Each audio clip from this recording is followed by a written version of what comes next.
बे समनि बड'लेण्ड बुब्लिनि मोनसे गोनां खौरां बे समाव बगामाथि पिकनिक स्पटआव जाय बिथांमोना जानुवारिनि थाखाय थामहिनबा जोबथा डिसेम्बरनि थाखाय नोंथांमोना जुदि प्लेनिं खालामदोंबा लावखार ओंखाम जाहैनो थाखाय थामहिनबा बेवहाय बगामाथिनि समायना मिथिंगायारि नुथाय बे नुथायखौ नोंथाङाबो थांनानै बे जायगायाव लावखार ओंखाम जुदि जानो सानदोंब्ला बे समाव नोंथाङा सांग्रां जाखादो नोंथाङा थांनायनि सिगाङावनो बे समाव सांग्रां जाखादो जे बगामाथि लावखार ओंखाम जानो जे जानाय थिलि बे जानाय थिलियाव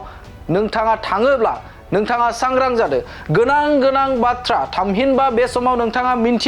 मिन्थिखाना थांनाया गोनांथिथार मानोना बे समाव गोबां सुबुंफोरानो गुबुन जायगाफोराव लावखार ओंखाम जाहैयो बिटिआर ओनसोलनिनो खना खनला जायगाफोराव समायना मिथिंगायारि जे नुथाय बे नुथायखौ नायनो थाखाय गोबां सुबुंफोरानो दावबायहैयो थिग बेबायदिनो नोंथाङाबो जुदि प्लेनिं खालामदोंबा बगामाथि लावखार ओंखाम जानो थाखाय बा बगामाथि लावखार ओंखाम जाग्रा थिलियाव नोंथाङाबो जुदि सिरि जुदि प्लेनिं खालामदोंबा बे जायगायाव थांनानै रंजाहैगोन आरो बे जायगायाव समायना मिथिंगाखौ नायनानै गावनि मोनसे सेल्फि बा सावगारि लाहैगोन जुदि नोंथाङा सानदोंब्ला बे समाव नोंथाङा सांग्रां जादो आरो बे समाव तामुलपुर जिल्ला रैखाथि बिफाना बे समाव गोनां बाथ्रा थामहिनबा नेमखान्थि फोसावदों बे नेमखान्थिखौ नोंथाङा गिबियावनो मोनथिग्रोना थांनाया गोनांथिथार आरो बे समाव बड'लेण्ड बुब्लिनि गेजेरजों नोंथांमोननो फोरमायगोन जे मा नेमखान्थि दं बे नेमखान्थिखौ नोंथांमोननि गेजेराव फोरमायनो थाखाय आखायाव लांदों नोंथाङा मिन्थिखानांगोन जे तामुलपुर जिल्लानि बेन्दोङाव थानाय बगामाथि बे बगामाथियाव नोंथाङा जुदि पिकनिक जानो थाङोब्ला गिबियाव नोंथाङा नैबे बाथ्राखौ खोनासंग्रो जिल्ला रैखाथि बिफाना फोसावदों दि नोंथाङा जुदि बेवहाय लावखार ओंखाम जानो जुदि थाङोब्ला फुंथारावनो नोंथाङा थांनो मोननाय नङा फुंथारावनो जायगा लाहैनो थाखाय बा थामहिनबा बे जायगाखौ खायसे लावखार ओंखाम जायगा जानो थाखाय जे जायगा बे जायगाखौ नोंथाङा आवग्रिनो जुदि नोंथाङा थांनो सानोब्ला नोंथाङा गिबियावनो बेखौ मिन्थिगा नोंथाङा फुंबिलिनि 9 रिंगानिफ्रायसो नोंथाङा बेवहाय हाबनो मोनगोन आरो लावखार ओंखाम जानो मोनगोन आरो बेनि अनगायैबो नोंथाङा जुदि गोबाव खालामनानै जुदि लावखार ओंखाम जानो थाङोब्ला नोंथाङा सानोब्ला जुदि आङो मोनासियाव नोंथाङा बे जायगायाव लावखार ओंखाम जाहैगोन अब्लाबो नोंथाङा साननो गोनां बे समाव बिथांमोना फोसावदों जिल्ला रैखाथि बिफाननिफ्राय फोसावना होदों जे फुंनि 9 रिंगानिफ्राय बेलासे 4 रिंगासिमल' नोंथाङा लावखार ओंखाम जानो हागोन थामहिनबा बे समखौ थिखाना होदों जे जिल्ला रैखाथि बिफाना तामुलपुर जिल्ला रैखाथि बिफाना बे समाव थि खालामना होदों बगामाथि लावखार ओंखाम जानाय जायगायाव लावखार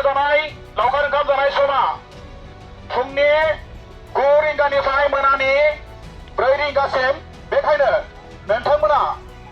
तामुलपुर जिल्ला आयेन आफादा थिनानै होनाय समखौ नोजोर होनो थाखाय नोंथांमोनखौ खावलायनाय जादों बे समाव 9 रिंगानिफ्राय फुंनि 9 रिंगानिफ्रायसो नोंथाङा लावखार ओंखाम जानो हागोन आरो बेनि उनाव नोंथाङा बेलासिनि 4 रिंगासिमल' नोंथाङा बे जायगायाव थानो हागोन होननानै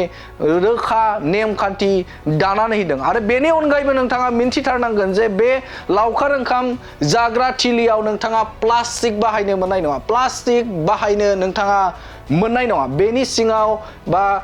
बगामाथि लावखार ओंखाम जाग्रा थिलि बे थिलियाव नोंथाङा प्लास्टिक बाहायनो हानाय नङा आरो बेनि अनगायैबो नोंथाङा जुदि सानदोंब्ला डिस्क' मारिनानै थामहिनबा नोंथाङा गोबां गोरा साउन्डजों बेस गोनां नोंथाङा जुदि बक्सफोर लांदोंब्ला नोंथाङा सांग्रां जादों मानोना बे लावखार ओंखाम जाग्रा थिलियाव नोंथाङा बक्स दामनो मोननाय नङा साउन्ड पलिउसन खालामनो मोननाय नङा होननानै नेमखान्थि फोसावना होदों जे तामुलपुर रैखाथि बिफाना तामुलपुर जिल्ला आयेन आफादा थिनानै होनाय समखौ नोजोर होनो थाखाय नोंथांमोनखौ खावलायनाय जादों आरो लोगोसे नोंथांमोनखौ गुरै खावलायो नोंथांमोना जानाय बेसादफोरखौ जानला मानला जायगायाव गारनो मोननाय नङा प्लास्टिक बेवहार खालामनो मोननाय नङा आरो कुनु धरনৰ साउन्ड पलिउसन खालामनो मोननाय नङा बेखायनो नोंथांमोनखौ जोङो तामुलपुर जिल्ला आयेन आफादनिफ्राय गुरै खावलायहरनाय जादों नोंथाङा जुदि गोबां रंजागोन थामहिनबा डेन्स होगोन होननानै जुदि नोंथाङा सानदोंब्ला बगामाथियाव नोंथाङा सानदोंब्ला बे समाव नोंथाङा बे जायगायाव साउन्ड पलिउसन खालामनो हानाय नङा थामहिनबा गोबारै नोंथाङा बे समाव साउन्ड होनानै माइक दामनो मोननाय नङा बेस होनानै नोंथाङा बे समाव लावखार ओंखाम जानो हानाय नङा आरो बेनि अनगायैबो बे समाव गोनां बाथ्रा बुंथिबावदों जे बे जायगायाव जुदि नोंथाङा थाङोब्ला बुलाय सोलाय जानो मोननाय नङा थामहिनबा नांलाय खमलाय जानो हानाय नङा होननानै रोखा नेमखान्थि फोसावदों तामुलपुर जिल्ला रैखाथि बिफाना आरोबाव दंबावो जे बे लावखार ओंखाम जाग्रा थिलियाव नोंथाङा निसा लानो मोननाय नङा जौ लोंनो मोननाय नङा बे जायगायाव नोंथाङा निसा लानो मोननाय नङा जौ लोंनो मोननाय नङा होननानै गोनां बाथ्रा बुंथिदों बिथां जिल्ला रैखाथि बिफाना आरो बे नेमखान्थिखौ नोंथाङा जुदि गनायोब्लासो बा मानियोब्लासो नोंथाङा बे समाव तामुलपुर जिल्लानि बेन्दोङाव थानाय नैबे बगामाथि लावखार ओंखाम जाग्रायाव समायना बिटिआर ओनसोलनि मोनसे जायगा बगामाथि बे बगामाथियाव नोंथाङा थांनानै सेल्फि लाहैनो हागोन बगामाथियाव थांनानै नोंथाङा नोंथांनि फेमिलिजों लोगोसे बा न'खरनि सुबुंफोरजों थांनानै सावगारि लाहैनो हागोन बे मिथिंगायारि समायना नुथायखौ नोंथाङा बगामाथियाव थांनानै नायहैनो हागोन बे नेमखान्थिखौ फोसावना होदों तामुलपुर जिल्ला रैखाथि बिफाना बे रैखाथि बिफान फोसावना होनाय जुदि नेमखान्थि नोंथाङा मानियाब्ला बा थामहिनबा गनायाब्ला नोंथाङा जरिमानाबो मोननांनो हागौ बेनिखायनो नोंथाङा सांग्रां जा तामुलपुराव नोंथाङा जुदि लावखार ओंखाम जानो जुदि थांनो जुदि सानदोंब्ला बे समाव नोंथाङा नायनानै ला बा थामहिनबा फोसावना होनाय जे नेमखान्थि बे नेमखान्थिखौ नोंथाङा गनायनांगोन आरो बे समावनो जे जिल्ला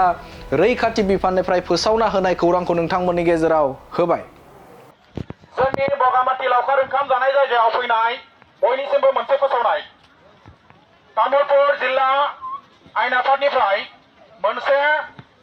नोंथांमोननो फोसावनो सानदों दि बगामाथि लावखार ओंखाम जानाय जायगायाव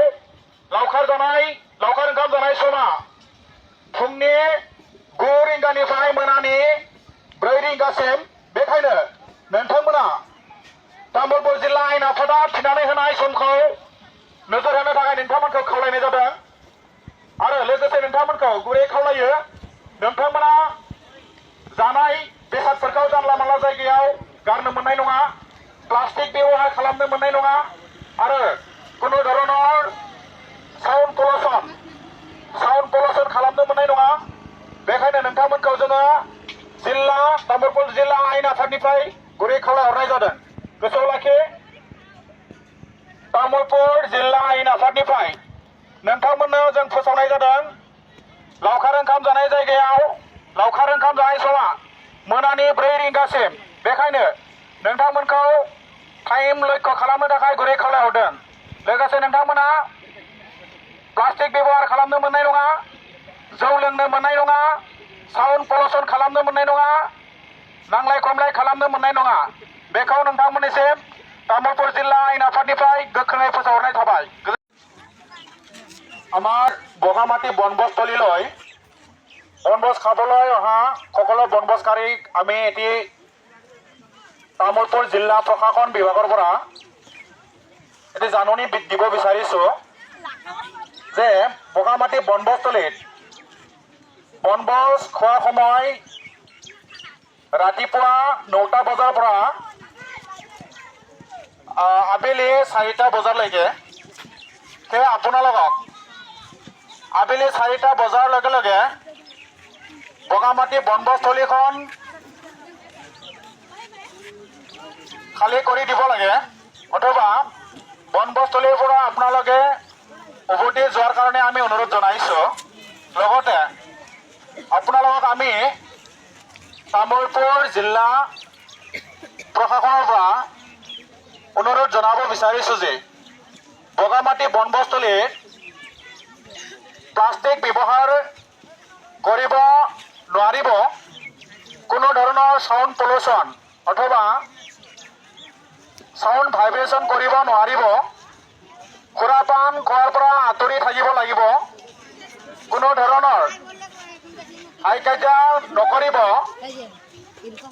আৰু আমাৰ এইখন ঠাই হাতী আৰু মানুহৰ সংঘাত যাতে নহয় সেয়ে আপোনালোকক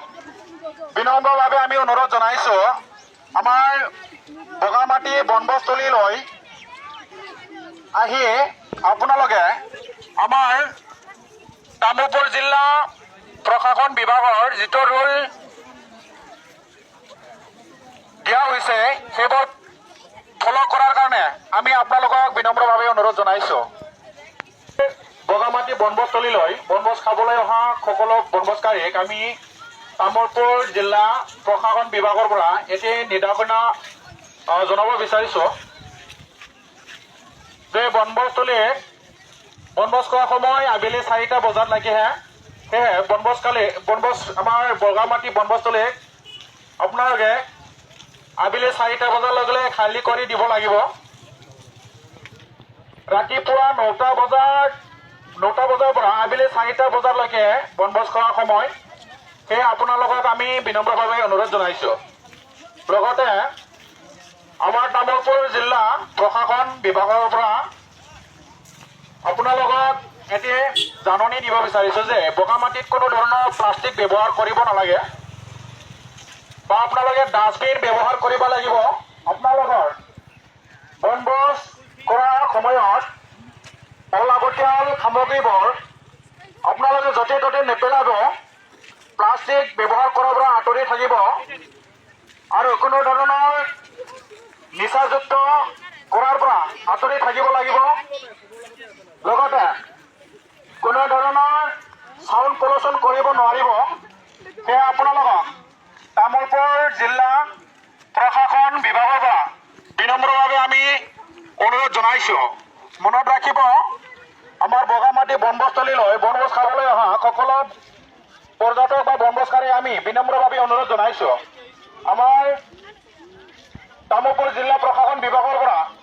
যিখিনি আপোনালোকক নিৰ্দেশনা দিছে সেইবোৰ যাতে আপোনালোকে পালন কৰে সেয়া আপোনালোকক শ্ৰদ্ধাৰে অনুৰোধ জনালোঁ। जोंनि बगामाटी लावखार ओंखाम जानाय जायगायाव फैनाय बयनिसिमबो मोनसे फोसावनाय। तामुलपुर जिल्ला आयेन आफादनिफ्राय मोनसे नोंथांमोननो फोसावनो सानदों दि बगामाटी लावखार ओंखाम जानाय जायगायाव लावखार ओंखाम जानाय समा फुंनि 9 रिंगानिफ्राय मोनानि 4 रिंगासिम। बेखायनो नोंथांमोना